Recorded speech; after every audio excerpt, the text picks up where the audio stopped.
Well, that's very nice. Thank you very much. Okay, now everybody cry. Matthew, how are you? I'm doing very well. Good. How's the book tour going? It's going extremely well. Much better than I thought. Well, you broke Amazon today, so that was good. Yeah. Yeah.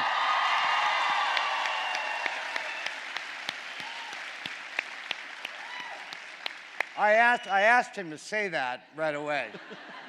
He did. He actually did. Yeah. It was a suggestion. Yeah. It was Just a big deal, suggestion, though. Maybe you want to say, I did break Amazon today. But it...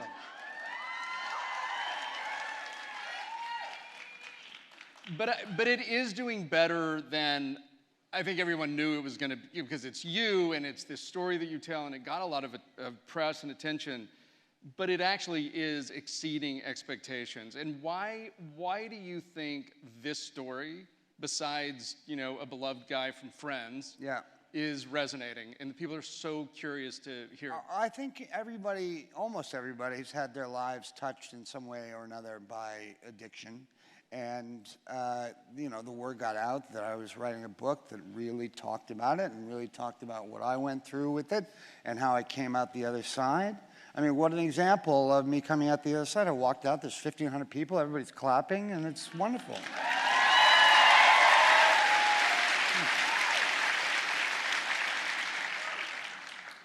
I'm sure there may be people in the audience who've actually read the book already. Yeah, good. I'll ask you questions. At the centerfold. So, for those who haven't, as you know from what you've heard about it, a harrowing story of addiction. Somebody who was taking 55 Vicodin a day. You've been in detox over 65 times, first time at age 26.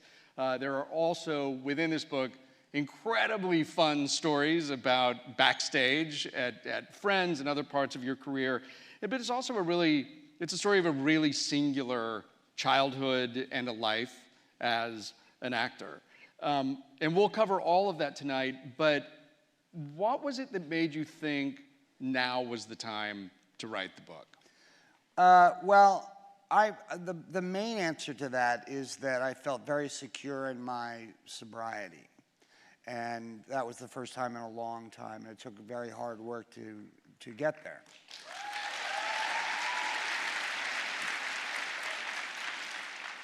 Because you can't write a book like this and then, appear drunk at your local bar, So that would also get covered, yeah. Well, maybe I should try that. Yeah. No, don't. The highs and lows of my life have been amazing, and I wanted to talk about everything, and I wanted to talk about the lows because no matter how far down the scale you've gone, you can help someone who's gone that far down the scale. And I've been down the scale, Malcolm Gladwell. I have my 10,000 hours of suffering and rehabs and the way rehabs work and all these things that I wanted to talk about. And it just, I think the reason it's caught on with people and touched people's hearts is that they all, like I said, they all have, a brother or a grandfather or somebody lives have been ruined by addiction. And the common kind of thought or the thread is just stop. This is ruining your life. Just stop doing it. And people have to understand that it's not that simple. You can't just stop if you have the gene of being an addict. What was the hardest part to write?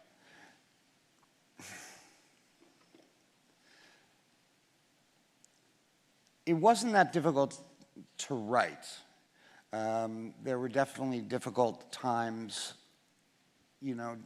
talking about the night that I almost died in the hospital and what they did. And whenever you talk to a doctor and you say the list of things that went wrong with me that night, they all just say, "Oh, that's a dead person. Nobody can survive that." And I was put on an ECMO machine, which it stands for something, but I don't know what it stands for, but it saved my life. And it does all the work for your heart and your lungs simultaneously and kills almost everybody that's put on it.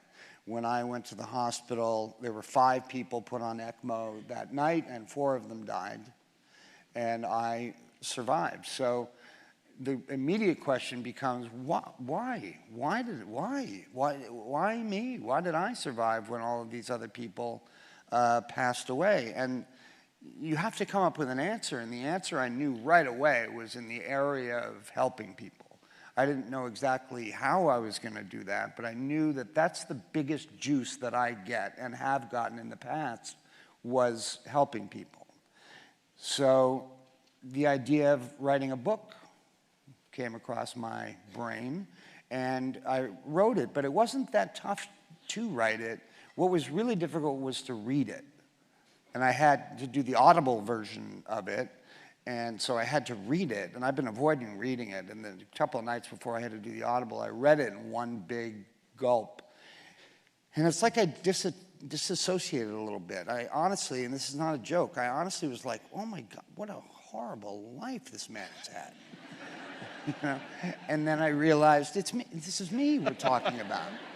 And you know, I got grateful, and the book ends with a long grateful list, which is really important to me.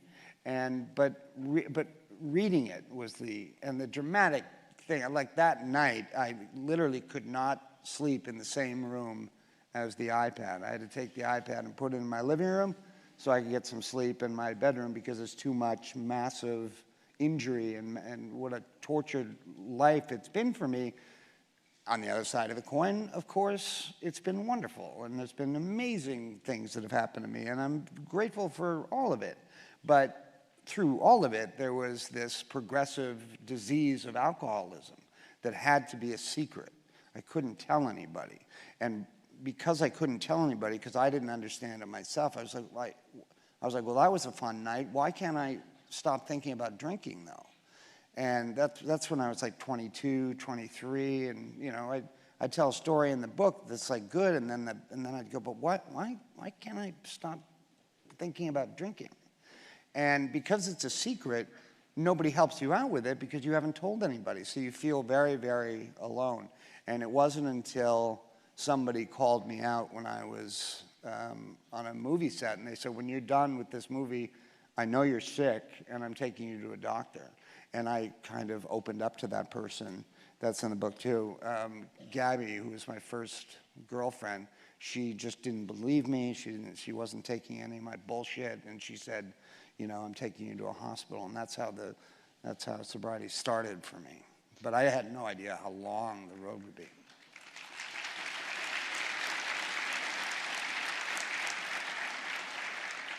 You talk a lot about, you know, there was this, you know, your dream was to go to Los Angeles, it was to become an actor, it was to make people laugh, and then you got Friends. And it was this massive hit, your life changed pretty much overnight. I think sometime early in the run you were dating Julia Roberts. I mean, everything was going really well. That's true.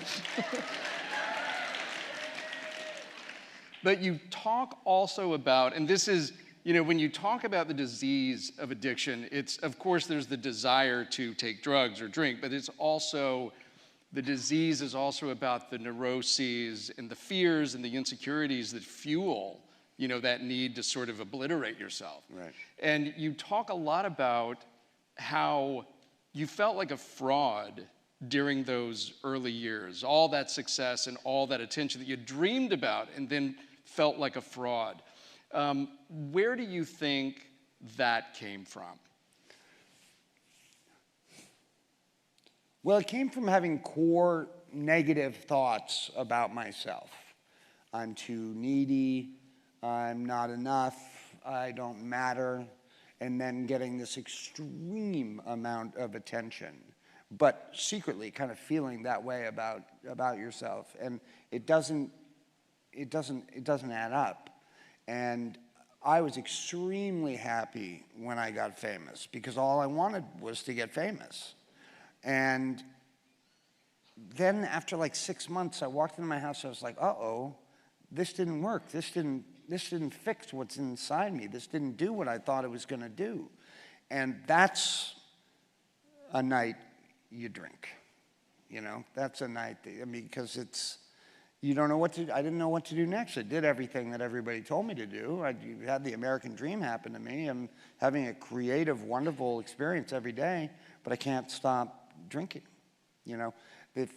If the police officer came to my house and said, you have to stop drinking tonight, I would start packing for jail, because I can't stop. You're very articulate about certain things in your child. You're number one, I should point out, because we're about to talk about your parents, and you were very careful to not blame your parents for your problems, and there were many great things about it. But like everybody, you had a difficult childhood, but yours in really unique ways. In that, number one, you were a sickly kid, and you were given a barbiturate as a very, very young child for being colicky, I guess it was.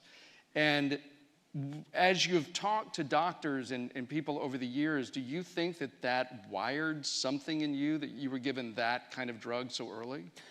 Absolutely. I still can't sleep more than 4 hours a night. What he's talking about, of course, is I was a colicky kid, and my parents took me to a doctor, and this is why I don't blame them, because it was 1969. And a doctor in a white coat said, here, give the baby this, and it'll make him feel better. And they didn't know what to do, so they did. But what they were doing, without knowing it, was giving a 30-year-old baby a major barbiturate for 30 days.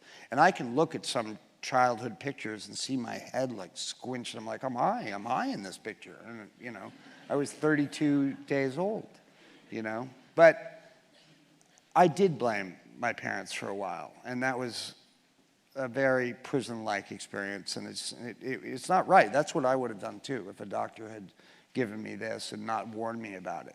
But the ironic thing is, once I got old enough, I just picked up where they left off. I've been on phenobarbital 40 times since then, There was also rooted in your childhood this kind of need for attention. Yeah. Right? Your father was this very good-looking guy who went off to LA and became the Old Spice guy. You stayed in Canada. Your mom became the press secretary for Pierre Trudeau, the prime minister, and just sort of became wired to think, unless I'm Pierre Trudeau, I'm not going to get attention from the person that I depend on to give me love. And that seemed to have a pretty strong impact on the course of your life. Yes, it did. My mother was the kind of person who was so beautiful that she would walk into like a hall like this, and all the heads would turn and everybody would stare at her because she had a very important job. She was basically like Allison Janney in The West Wing. That was her job.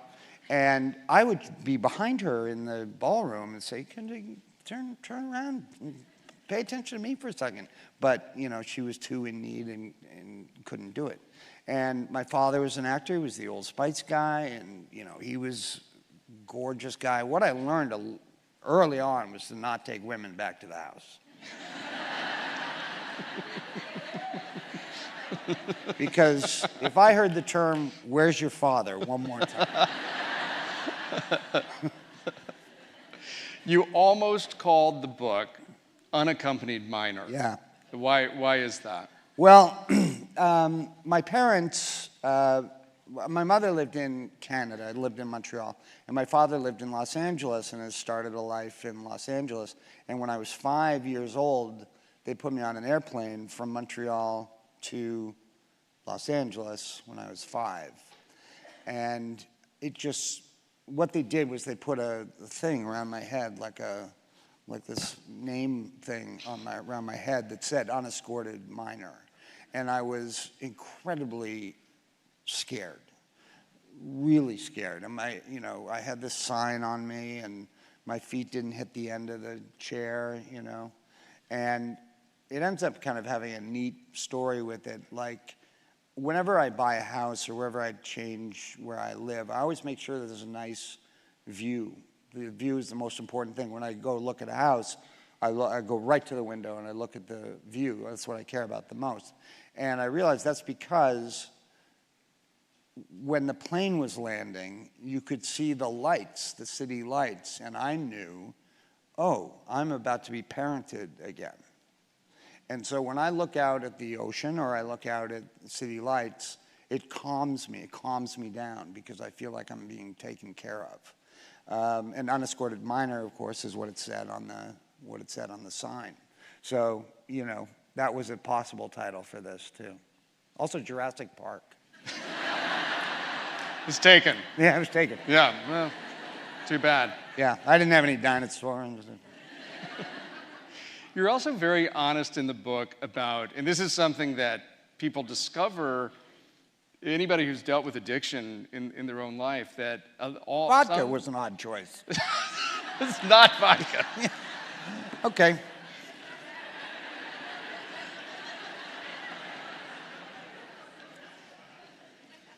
You're very honest about the benefits of the disease, in that you make a joke that idea that you had to entertain everybody and you had to please everybody ultimately earned you $80 million. It also made your life a living hell. Yeah, it did. When I was in my 30s, I realized that I don't have to be funny all the time.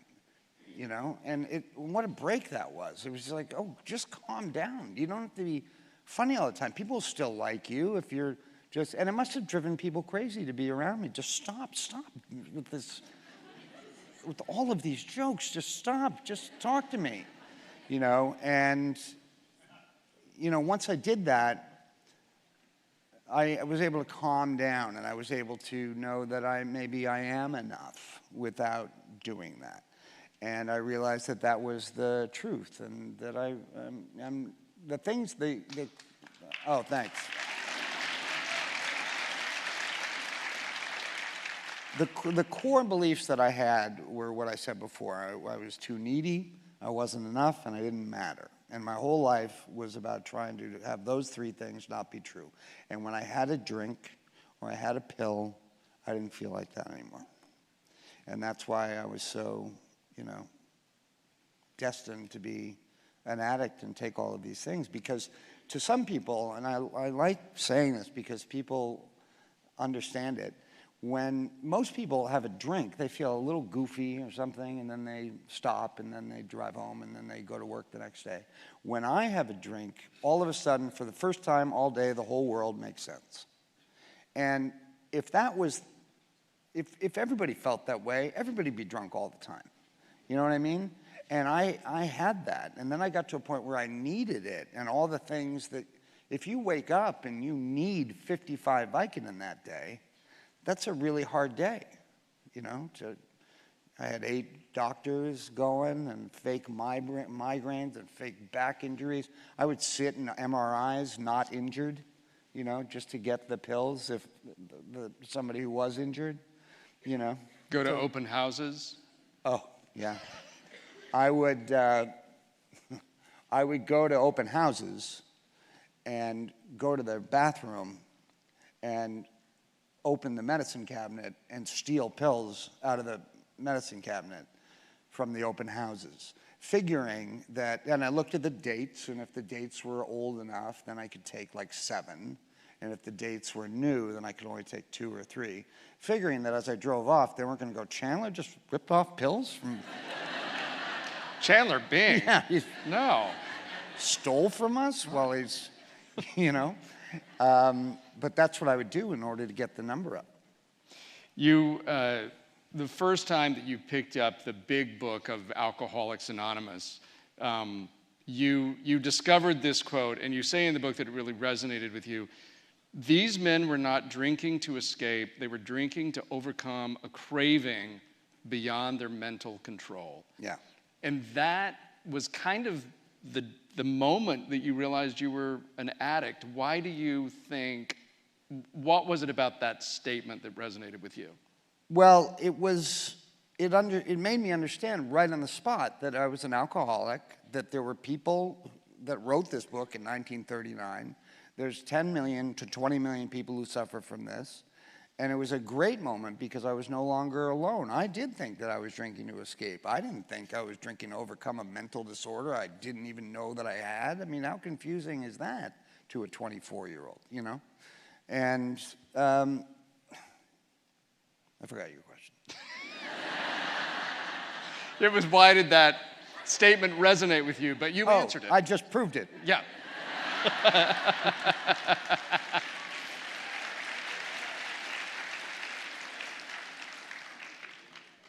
You had a counselor that you describe as Yoda. I believe his real name was Burton. Burton, yeah. Burton. But you call him Yoda. Yeah. Because if he was green, he would be Yoda. Yes, if Okay. he was green.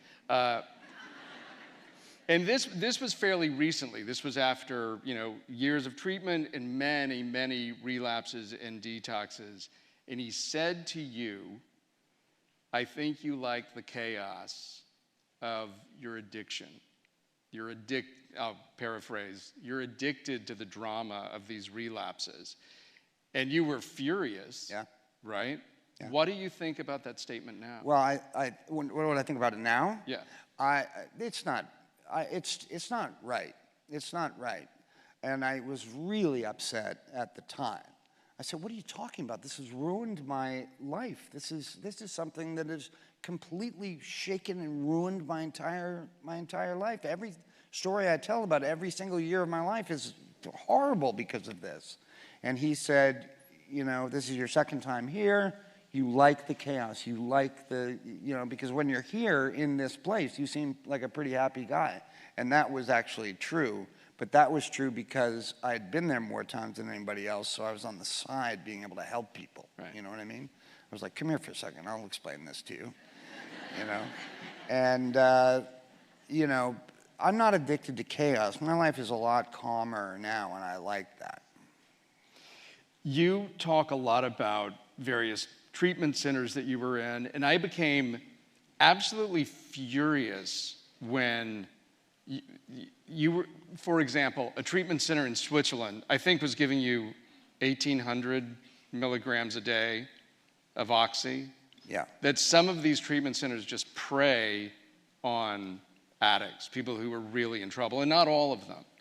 But was there ever a time where you thought, this treatment center almost killed me?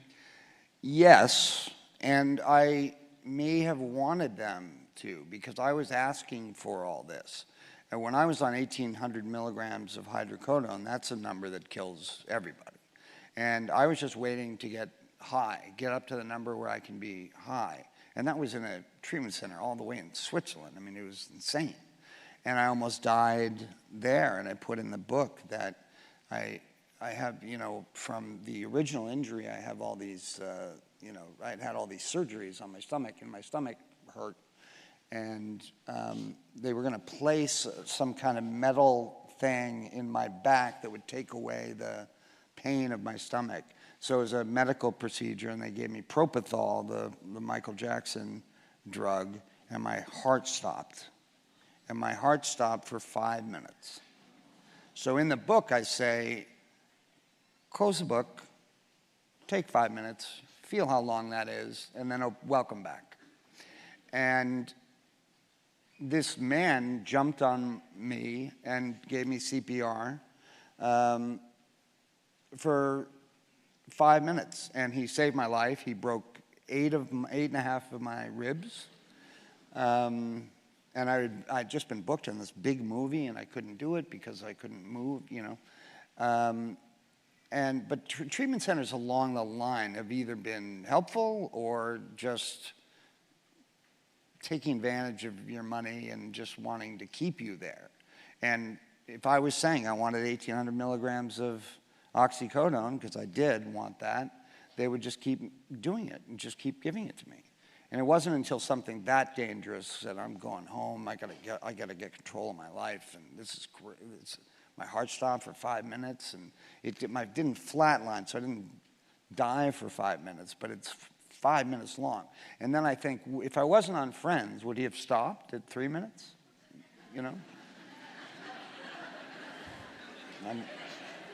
I'm actually serious. It's terrifying. Yeah. And then again, you might have not gotten the 1,800 milligrams of hydrocodone. Yeah, it's hard to know. Life is give and take. Yeah.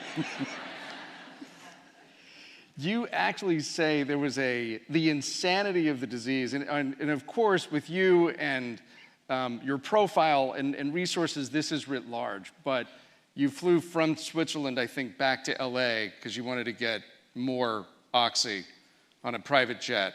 Couldn't get it, so you just took another private jet right back to Switzerland. Yeah, that's basically true. I was told if I came home, I would be given 1,800 milligrams of hydrocodone a day. I got back home, I saw my doctor, and I said, where's my, 1,800 milligrams? And they said, what are you talking about? You can't have that. And I said, but the doctor from Switzerland, he said, well, he'll consult, but you're going to get 30 milligrams of hydrocodone. And I was like, well, that'll kill me. So and that night I flew back to Switzerland just to get the drugs that I needed. And that's a very expensive flight, by the way. It was on a private, it was I read the book, it's $175,000 each way. Yes. Yeah. And they knock you out for it, so you don't realize how stupid you're being. You ask this in the book, and you don't really come up with an answer. I would add fame to this, but did the money and fame help, or did it hurt? And in what ways did it help, in what ways did it hurt?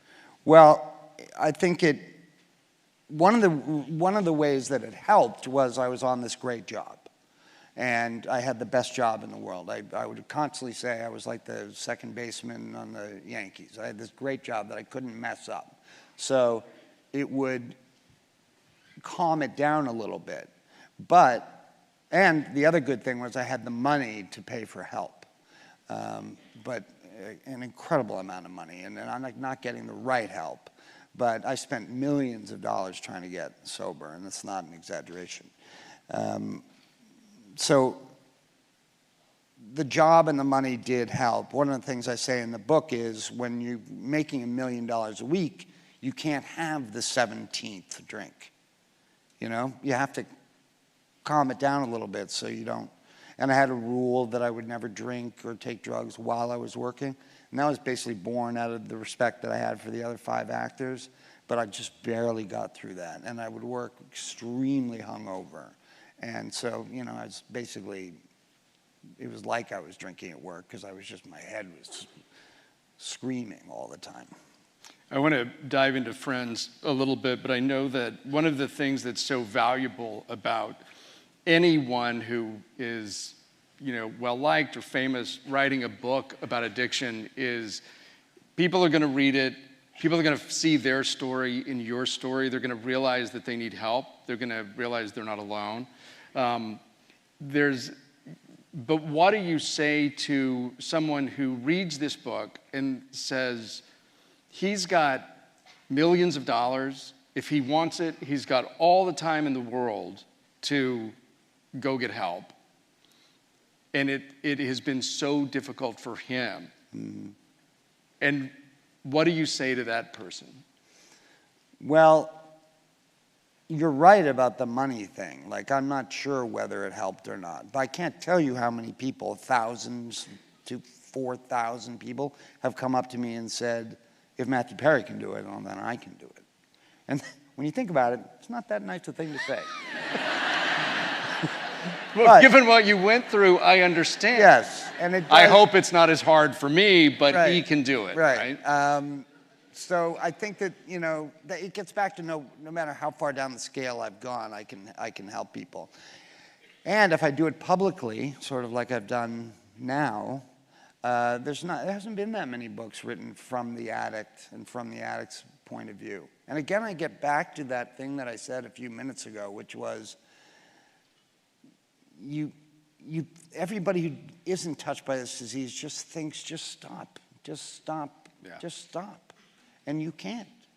You can't. It's an obsession of it's two-pronged disease. It's an obsession of your mind and an allergy of your body. So what happens is you think about a martini, and then all you can think about is a martini. You can't think of anything. You can't. Oh, I'm on Friends. I gotta have a martini. I can't think of anything other than a martini. So you ultimately do the insane, which is insane. And I'm insane. I'm definitely insane, but only in this area, So you break the bond of sobriety and you drink the martini. And what happens to your body is it says, oh, okay, now you've drank the martini. Now you got to drink everything you've ever drank and more today, now, right now. At 2 o'clock in the morning, you got to race across town to try to get a bottle of vodka so you can drink it at home, or you're screwed. You know, so that's how confusing and cunning and baffling and powerful this disease is. Let's go back to the first day for the first table read of Friends. Yeah. And you write very vividly about remembering that day so clearly. You, of course, had no idea what it was going to become. But what was that day like for you? I knew, this is a good look right here.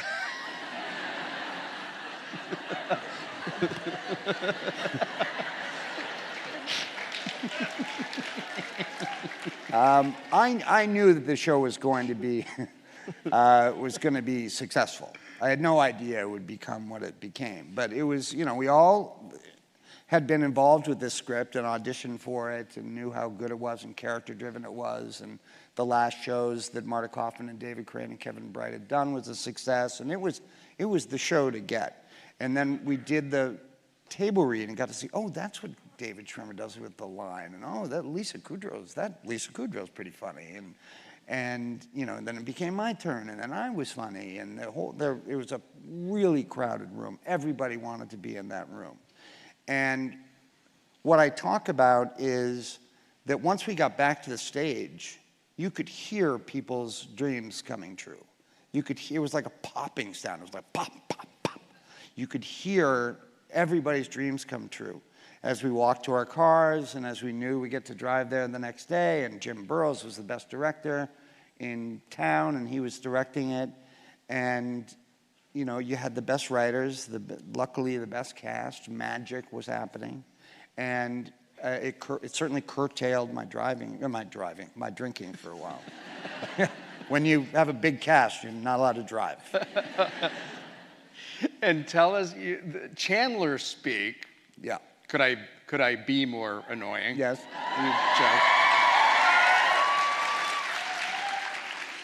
Do you remember your first Chandler speak on the show? I think it was, could it be any hotter in here? That started when you were a kid. Yeah, it started. The Murray brothers. The Murray brothers, Brian and Chris Murray and I in 3rd grade started talking that way. And it was like, could that teacher be any meaner? And I, of course, am the one that took it and ran with it. You know, but they're great, and they're not upset about that at all. And actually, through this book, they're getting a little taste of fame themselves. Good, because good. They were on Jeopardy the other night. There was the question of, like, Matthew Perry's friends from 3rd grade who started, and they were like the answer on Jeopardy. It was great. One's an architect, one's a developer, and it's great for them now. I think I made $80 million today. Yeah.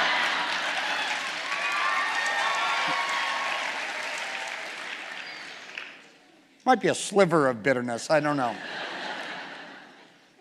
Yesterday, you came by SiriusXM and you did my show there, and yeah. my co-host, Julia Cunningham, said when you know, because in the book you write about this sort of long, simmering crush on Jennifer Aniston. Mm-hmm. And Julia, my co-host, became very concerned that during the Friends reunion, when David Schwimmer and Aniston started talking about their little fling, that you were seething with anger.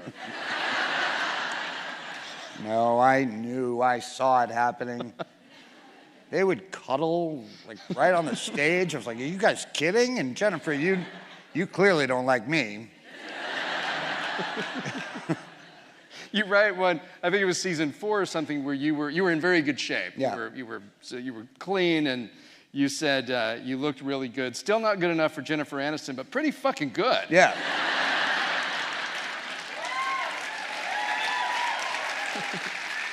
She, in fact, said to me, as we watched that episode once, she said, that's the best you've ever looked. And I just went, no, still not good enough for you. How have any of them responded to the book or reached out to you or been Well, curious at what you said about them? The book has been out for a day. Okay, true. So I have heard from a couple of them, which is very nice, and I'm sure I'll hear from everybody. But that's the amazing thing about what's going on with this book. It's touching the hearts of everybody. It's because I think it's somebody that they recognize and somebody that they see on the outside must have everything that they want. And yet I've almost died several times from this. I didn't understand what was happening to me. I think I've had a kind of a torturous existence, you know, up until now. And I think that that's touching the hearts of people, and they're learning. I kind of describe what alcoholism and addiction is like from the inside, you know. And again, as I opened tonight when I said, you know, everybody knows somebody that has this or has a relative that has this, and it sort of opens the door. It's like, it's okay, come, you know, if you have this problem, raise your hand and tell people about it.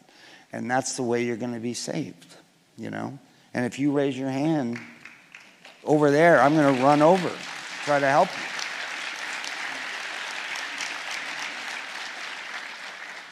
I know from people. Somebody just raised their hand. Oh. Okay, I'll be right there. I know from people that I know in New York and Los Angeles that that is very true. Yeah. That if someone needs help, you will be the first one there. A lot of people who are famous will not stick around after an AA meeting because they, understandably, don't want to give their number out. You're not one of those people. Your door is open to people, which is true. But it also makes the relapse harder because you have these people you're sponsoring, and then there's a relapse, and you disappoint yourself. You imagine you're disappointing them. Yeah. And that to go, they say that in AA, to go out, the more you go out, the harder it is to come back. Mm-hmm. And so how did you deal with that aspect of it, the idea that you were disappointing these people that you had helped? Well, the one thing I always did was I said, talk to this, like I've got somebody else for you to talk to. Because I was like, you have more sobriety time than I do. I screwed up and I'm back, but I'm trying again. And, and AA doesn't shoot the wounded. They let you come back in. It's a wonderful thing. You know, they don't chastise you for going out. We kind of understand this is what we do, and we hope that it didn't go that badly, but come back to where all the help is, you know. And so many people over the years have helped me to such a degree that I don't know if I'll ever be able to pay them back. There were, I just made a list of things that I need to hear a little bit more about. Okay. You mentioned almost in passing that you once beat up Justin Trudeau. Right. And I needed to know a little bit more about that situation. Well, okay. And why you're not in jail in Canada. This is something that Brian and Chris say that happened. I'm not sure that we really did beat up Justin Trudeau. But once that news came out, he tweeted me and said, I mean, everybody wanted to punch out Chandler once in a while. And then he asked me to fight for real. As the Prime Minister, he asked me to have a fight with him. And I was very fast to say, you have your own army. Yeah. No, I'm not fighting you anymore. Good luck with all your endeavors. I'm out. Well, clearly he remembered it. He sure did. Yeah. You don't remember a thing. No. The Murray brothers and Justin Trudeau. Yeah. All over it. Yeah. Running naked through supermarkets with your friend David Pressman. Sure. Mentioned in passing, no more details. Well, he did stuff like that all the time. You're referring to walking into the store and saying, I'm completely nude, please shave me. That, yeah. Yeah. In my writing, it's running naked through supermarkets. But no, he planted himself. Yeah, planted right himself. Yeah, well, those are the kind of things we thought were funny back then. Well, you were an adult. I was 35 years old.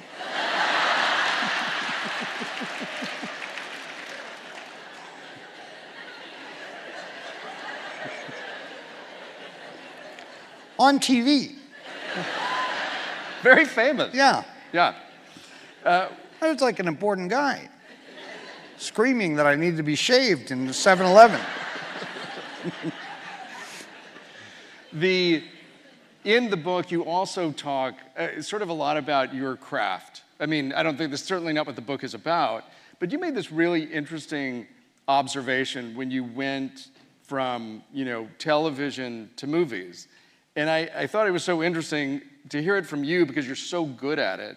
And you had a perspective that I hadn't heard an actor say before, which was movies only work if you really are actually feeling what you're trying to portray as a feeling. And you had such success on television. It was interesting for you to make that distinction. And I just wondered if you could clarify that a little bit. Sure. When you're on a sitcom, you kind of overact a little bit, or you kind of like wink at the audience a little bit, like, I might cry here, you're going to enjoy this, watch this. And in a movie, you don't do that. You play it completely for real. And, there are ways that we do it, and we think of things that are very sad. It was easy for me to do that, and, but on a show, you'd be like, well, this is the saddest I've ever been, as opposed to just going, I'm really sad right Could I be any sadder? Yeah, no. Yeah. Can't do that. Not in a movie. No, not in a movie. I've got some audience questions. Oh, good. I think it's time for audience questions. Okay. This is from Olivia. Olivia? Where's Olivia? No? That's you, Olivia? Is that Olivia? We don't. Anyway, I won't do that for every question because it's chaos. This was well planned out. It's okay. I've got the questions here. Okay. Olivia says, "How are you feeling today?" Oh, I'm having a really good day. Good.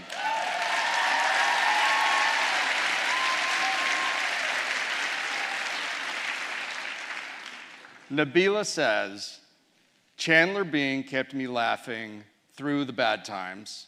What keeps Matthew Perry laughing?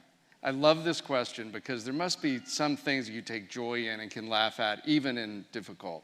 Yeah, I mean, levity and laughter has probably saved my life over the years, And I still do think it's funny I don't do it, but walk into a 7-Eleven and say, somebody shaved me. But I have a normal life now, and I have game nights and I play a lot of pickleball, which is really fun, and a sport that's sweeping the nation, and it is.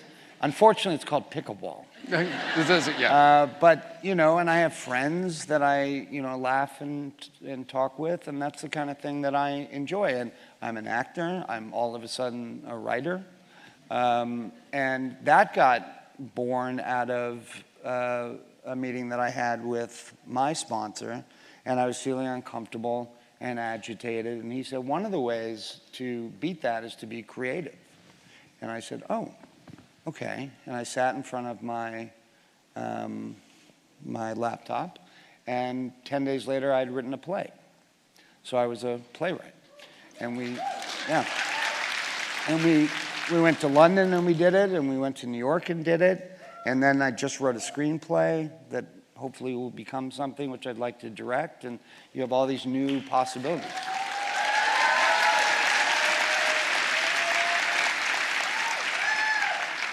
Given the success of this book, Friends, Lovers, and the Big Terrible Thing by Matthew Perry, and it's such a dramatic story, I can't imagine that some people around you have not thought this could be a movie. Yeah. Right?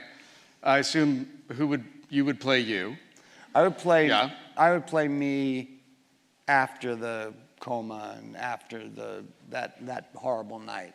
The 5 months in the hospital, then I would take over the role, I guess. I mean, just people are talking about that now, which is really nice, and it's born, obviously, about this ridiculous success of this book. It came out yesterday.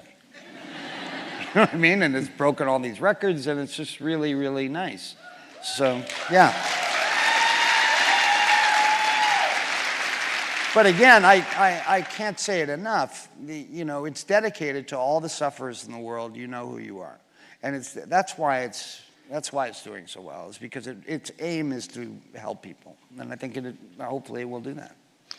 Who would play you as a younger Matthew? Well, Zac Efron did it once.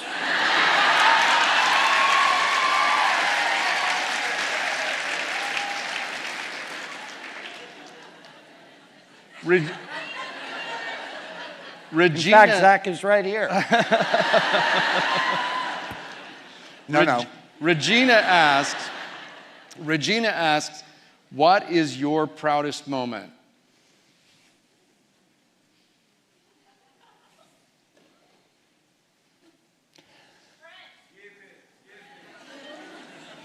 Friends, and somebody said stupid?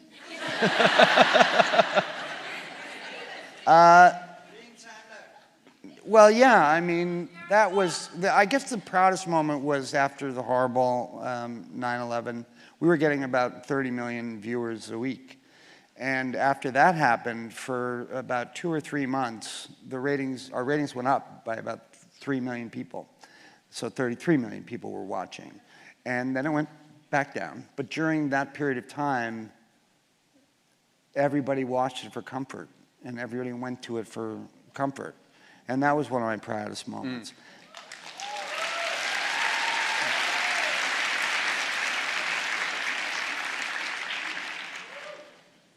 Today counts as one. Yeah. You know?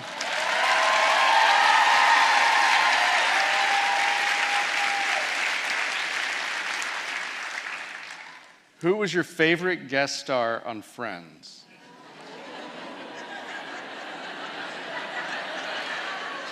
Why does that feel so loaded? I don't know why. I don't know. I think, what do you got? I think Sean Penn. Oh, Sean Penn. Unfortunately, in that episode, I had to dress up as a pink bunny rabbit. It's true. Yeah. But there were many, many great guest stars on the show. Oh, yeah. You talking about Reese Witherspoon? Yeah. Yeah, sure. Okay. Yeah. All right. Keep them coming. You can stop telling me the cast of Friends now. There's this very people in the press picked up a lot about you dated Julia Roberts, but there is a very powerful moment in the book where long after that relationship, and you'd been through then so much, you're in a rehab center. Oh, yeah. And you're watching her win an Oscar, and you're looking at all the people at the Academy Awards, and you say, Well, don't I'll take this one from now. Yeah, what? So yes, I'll give a longer answer to this, which was I had a long existing problem with dating because basically I was a fear-based person, and I would go out with someone, a great someone, and I would break up with them. Subconsciously, I'd found something wrong with them, and I would break up with them. And I always look back and went, that was a mistake. She was wonderful, and it was just a fear-based thing. I thought, and it was life and death for me. I thought, if this woman just knows all these things about me, the core things, I'm needy, I don't matter, I'm not enough. If she finds out these things, she's going to dump me, and that's going to be annihilating, and I'll probably take drugs again, and that might kill me. So the stakes were very high, and yet that's what I would do. I would go out with these wonderful people and break up with them. Julia being, an obvious one of those. So anyway, I was in a treatment center, and I was detoxing, and I had a bunch of blankets all over me, and I was just shaking. And I was not new to that. I mean, I've done it a lot, but it's your whole body just wants to get out of your body, and you just feel terrible. And she won the Oscar for Erin Brockovich, which she deserved, and she was wonderful in it. And she got up on stage, and in front of everybody in the rehab, I just went, I'll take you back. I'll take you back.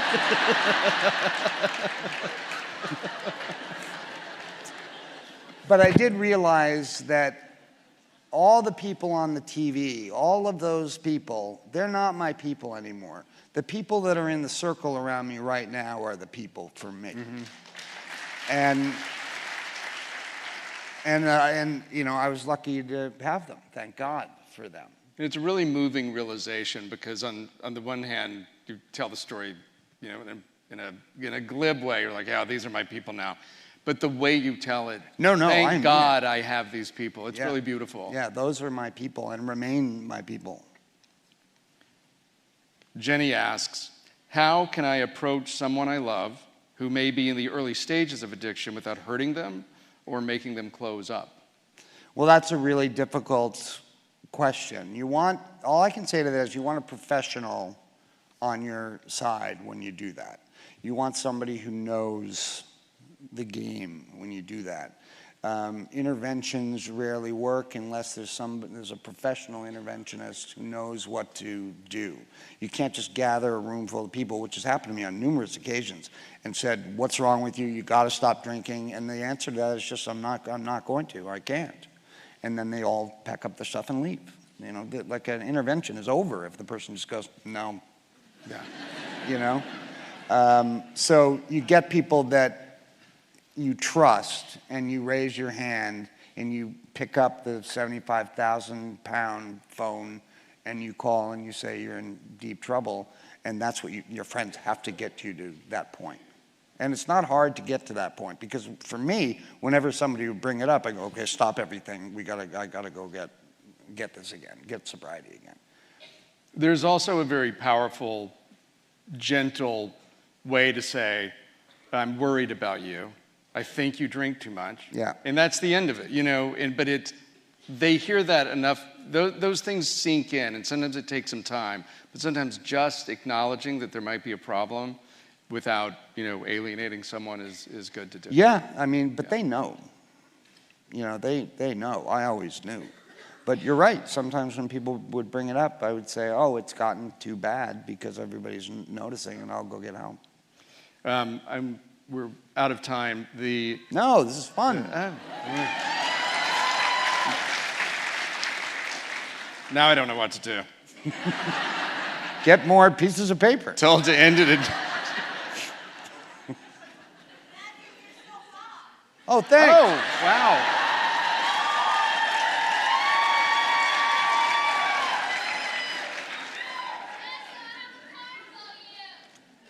Oh. Okay, well, bring it up here. You have terrible seats. Couldn't find somebody on the aisle to bring a cart? All right.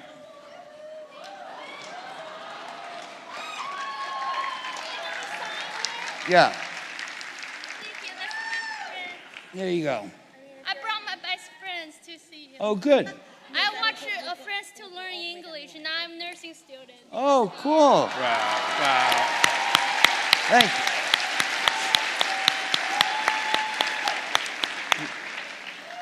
Okay. All right, I'll read this later. Nobody will arrest us if we go a couple more minutes. Who was the best? This is Masha and Arthur asking, who was the best at foosball? I'll give that to Maddie LeBlanc. Okay. Monica was, I'm sorry? Can I be at your burial? What did she say? A B-reel.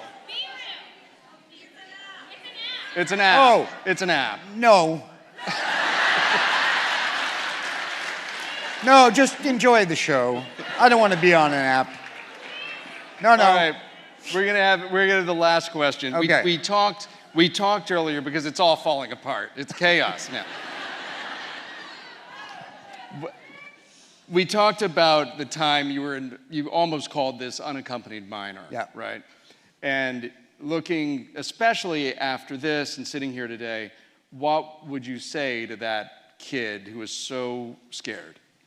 This kid here? Yes, that kid right there on the back. Yeah. I don't know what I would say to him. You know, the kind of message that I guess I give out with this book is don't give up. Don't give up. There's help out there. I get help on a daily basis. If I didn't get help, I wouldn't be sitting here. You know, it's all about finding somebody that knows more than you about this stuff and just listening to them and doing what they say. I've spent years just going, okay, where are you going to be? Because I want to follow you and just I want to do what you do so I can get what you have. We have one last thing to do. I want everyone to hold up your books, and we're going to do a selfie. Okay. Yeah. We're going to do a selfie before we say goodbye. Let's see. All right, hold them up. Let's see. Tell me where to stand. Do I just stand here with I you? think I'll frame it. Oh, look at that. Oh, there we go.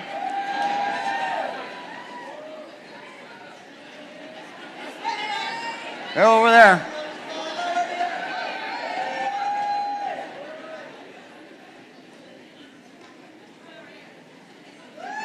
That's great. All right. Thank you, everybody. Matthew, congratulations on the book. Great job. Wish you the best. Thank you very much.